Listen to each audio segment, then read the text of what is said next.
Good morning. Welcome back to Global Media Network. Educate, enlighten, entertain. Passionate World Talk Radio is a wholly owned internet talk radio station subsidiary of Global Media Network. And today, on Lest We Forget Historical with Lillian Caldwell, we're going to discuss how to keep those New Year's resolutions that one keeps on promising themselves that they will follow through with. But somehow, by the second week of January, your resolve weakens and they never get accomplished. The information I'm sharing with you today comes from the Cleveland Clinic in Cleveland, Ohio. And this is what they have to say about this by Susan Albers, who is a psychologist. And she says, people tend to set the same exact resolution year after year, which shows the gap between what we do and what we want. But you can use psychology to fill in that gap and figure out how to change your habits to make your resolutions stick. So I'm going to tell you how to go about doing it with help from Susan Albers. The first thing is you have to remember that change is a process, and processes take time. So to make sure that this year is different and resolved, not old history or old baggage, you must stick to your resolution. So these are the psychological steps she recommends. Focus on starting a new habit rather than quitting an old one. Choose realistic goals that are sustainable for the long term. Make sure your goals are specific and measurable, not vague. Vague doesn't work. Be flexible and open to changing them along the way if you need to. Identify the obstacles that might get in the way of your success and partner up with an accountability buddy. Now, they do this also when you are trying to lose weight or anything else for that matter, because support is your number one ally. To move more, I'm going to stop watching so much TV because TV can turn into a bad habit. I'm going to do yoga 2 times or 3 times a week because it's the best policy, like planning out your meals in little portions along the day instead of just 3 large portions, breakfast, lunch, and dinner. 2, set realistic, livable goals. Choosing an unrealistic goal sets the stage for failure. I bet you've heard that. You're setting yourself up for failure. Your resolution should reflect an activity or behavior you can do for in the long term, meaning that you'll keep on trying to accomplish and get that goal resolved. Fad dieting, for example, isn't something that anyone can realistically keep up, Dr. Albert says.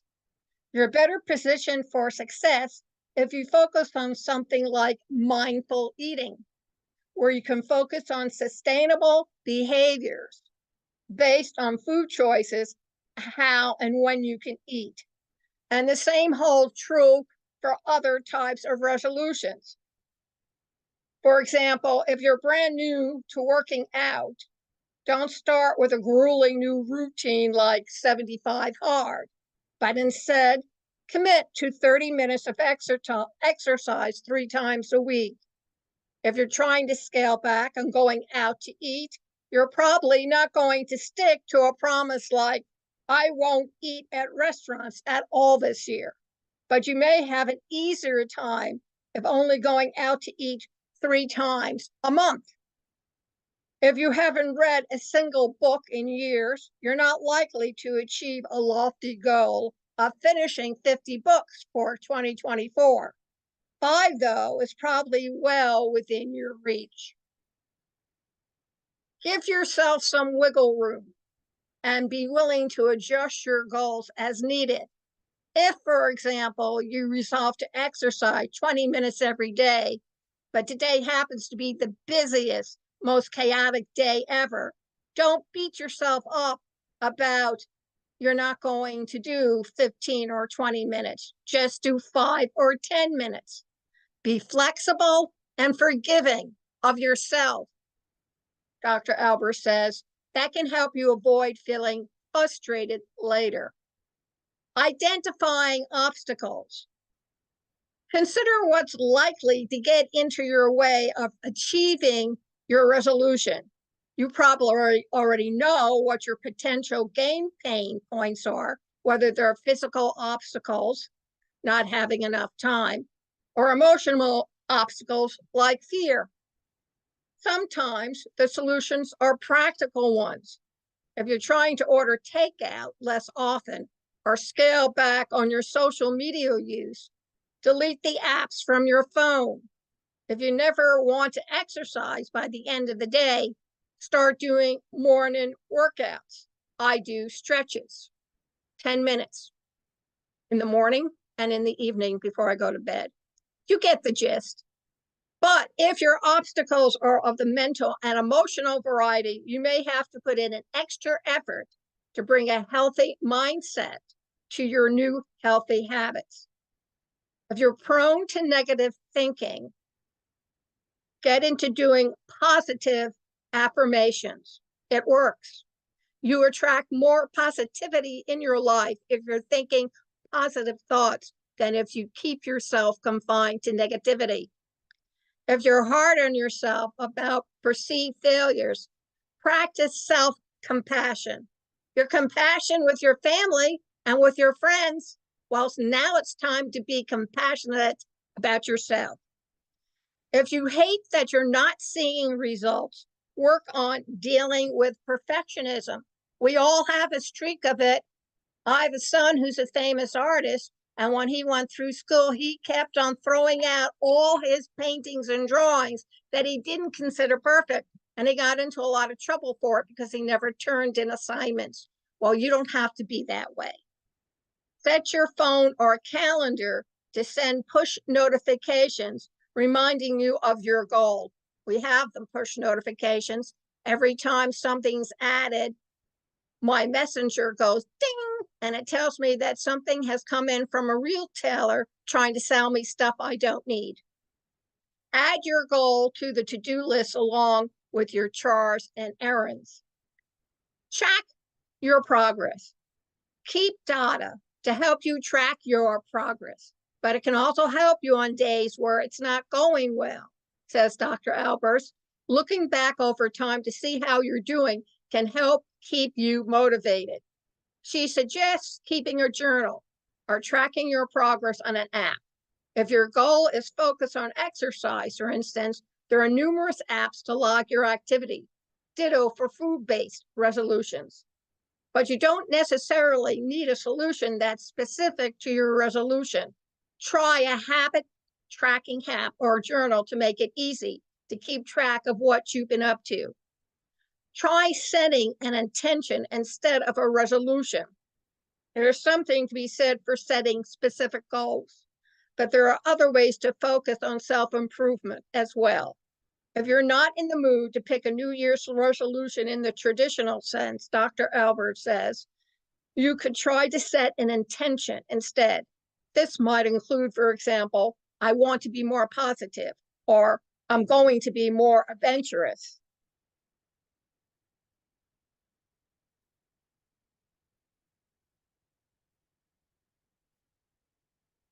Focus on starting your behavior. Research does indicate that it's easier to start a behavior than to stop one.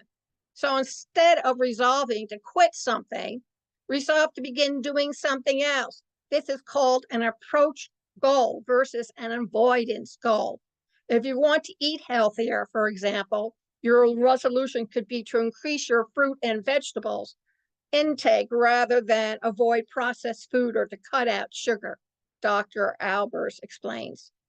Here are some other examples of how to flip the script from stopping a behavior to starting one. Another take on eating healthier can turn "I won't order takeout anymore" into "I will cook at home at least 4 nights a week." To replace a negative habit with a positive one, a worthy goal like "I'm going to cut out soda" might instead become "I'm going to drink 8 ounces of water every day."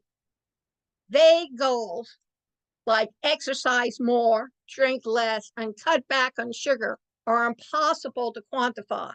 Instead, it's important to set small, actionable goals that are well defined.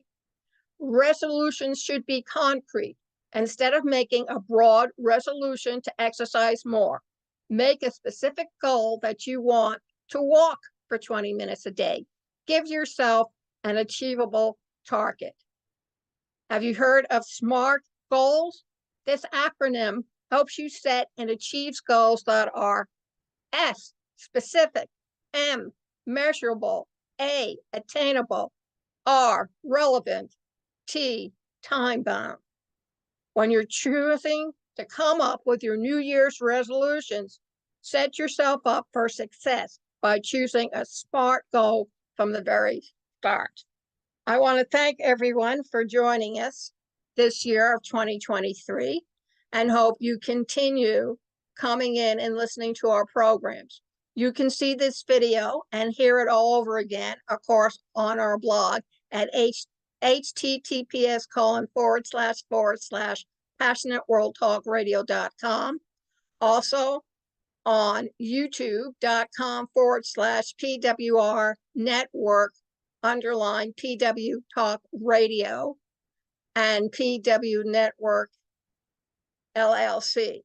We have both the speaking, the audio, and the video. And you can also find it on iTunes, iHeart, Spreaker, Audio Acrobat, to name a few more.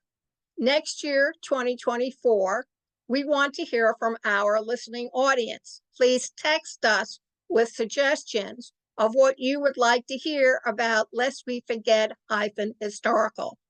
Our phone number is 484-364-1032. We also have a new host joining us, and she will be in the realm of the spiritual /holistic.